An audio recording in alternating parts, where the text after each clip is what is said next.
Good morning all. Last day we have studied about cosets and Lagrange's theorem. Cosets means let G be a group and H be a subgroup of G.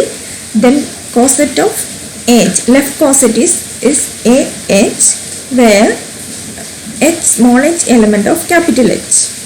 And the right coset is HA, where small h element of set of all HA, where small h element of capital H is the left and right cosets. Now the Lagrange's theorem states that let H be a subgroup of G, then the order of H is a divisor of order of G. Now we have to study about the index of a subgroup.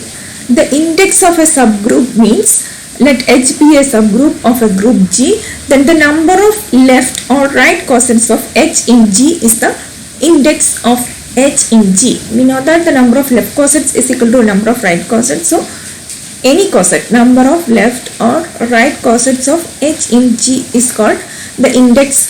It's denoted by G colon H. And we have a lemma to be proved. If G is a finite group and H is a subgroup of G, then G colon H is equal to cardinality of G by cardinality of H, or order of G by order of H. Let order of G is equal to n and order of H equal to m. Then consider the partition of G by H. Then let R be the number of cells in this partition. Then G colon H is equal to R, since H has, that is index of H. Since H has m elements, every coset of H also has m elements. So we get n is equal to mr. Therefore R equal to n by m, that is G colon H is equal to order of G by order of H. Now we have a theorem to prove. So the theorem is, suppose H and K are subgroups of a group G such that K is a subset of H and H is a subset of G, and suppose H colon K and G colon H are both finite, then G colon K is finite and G colon K is equal to G colon H into H colon K. For the proof, we have take the assumptions. Let H and K are subgroups of a group G, and such that K less than K is a subset of H and H is a subset of G, and also given that H colon K and G colon H are both finite, we can take that G colon H equal to n1 and H colon K equal to n2. Now we have to show that G colon K is equal to n1 n2. For that, first we take all the distinct left cosets of H in G. Let AIH, where I equal to 1 to n1, there are n1 cosets, be the collection of distinct left cosets of H in G, and BJK, where J equal to 1, 2, etc. n2, be the collection of distinct left cosets of K in H. Then G is equal to A1H union A2H union etc. A n1H, where AIH intersection AJH equal to 5 for all I not equal to J, and H equal to B1K union B2K union etc. Bn2K, where BIH intersection BJH equal to 5 for all I not equal to J. Then we can write G is equal to we can take the union of all cosets A1H union A2H union etc. An1H, where which is equal to A1 into H is equal to B1K union B2K union etc. Bn2K union A2 B1K union B2K union etc. Bn2K union etc. An1 B1K union B2K union etc. Bn2K, which is equal to union I equal to 1 to n1 union J equal to 1 to n2 AI BJK. Now for 1 less than or equal to I, R less than or equal to n1 and 1 less than or equal to J, S less than or equal to n2, if I not equal to R, then AI BJK intersection AR BSK contains AH intersection ARH, which is equal to 5, And if I equal to R and J not equal to S, then AA BJK intersection AA BSK equal to AA into BJK intersection BSK, which is equal to 5. Hence AA BJK, where I equal to from 1 to n1 and j equal to 1 to n2 is the collection of distinct left cosets of K in G, and this collection contains n1 and n2 distinct elements.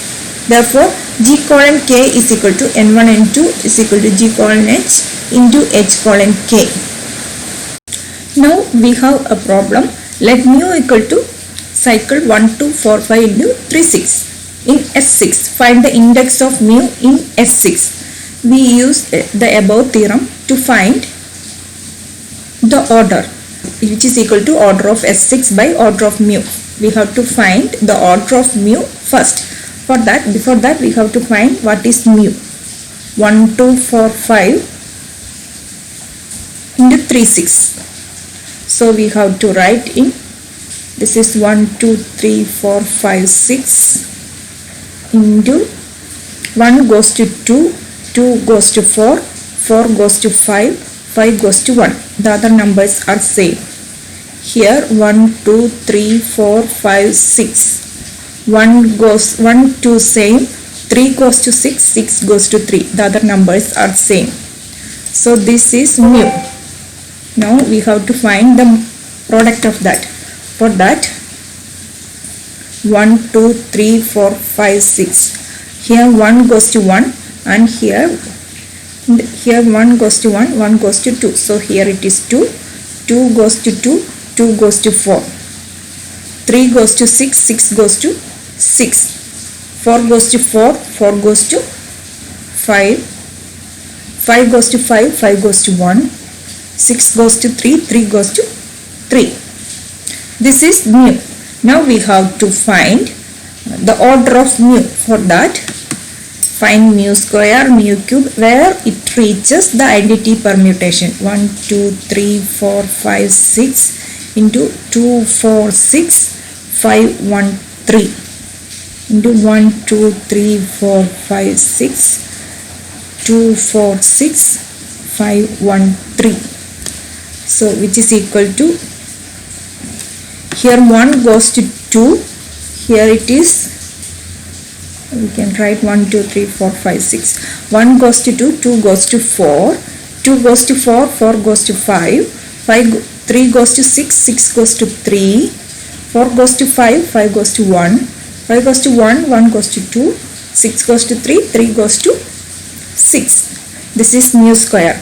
Now we have to find, this is not the identity permutation, so we have to find mu cube.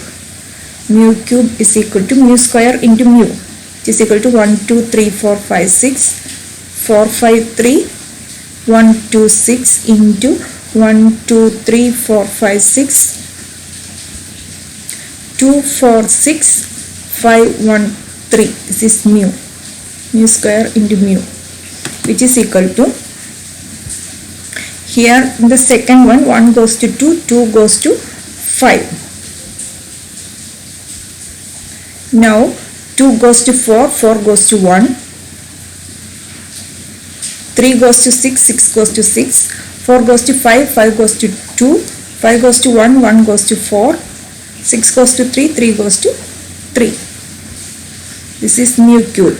Now we have to find mu raised to 4 is equal to mu cube into mu. 1 2 3 4 5 6 5 1 6 2 4 3. 1 2 3 4 5 6 2 4 6 5 1 3. That is mu, which is equal to 1 2 3 4 5 6 into 1 goes to 2, 2 goes to 1, 2 goes to 4, 4 goes to 2, 3 goes to 6, 6 goes to 3, 4 goes to 5, 5 goes to 4, 5 goes to 1, 1 goes to 5, 6 goes to 3, 3 goes to 6, which is the identity permutation. The identity permutation. Therefore, order of mu is equal to 4. We know that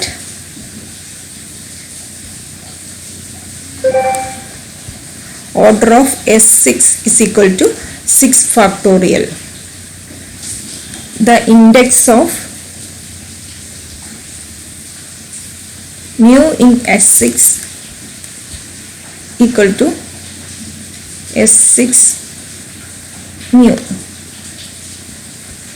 which is equal to order of S6 by order of mu, which is equal to order of S6 is 6 factorial by 4, which is equal to 6 factorial is 1 into 2 into 3 into 4 into 5 into 6 by 4, which is equal to 4 cancels, 2 into 3 6, 6 into 5 30, 30 into 6 180.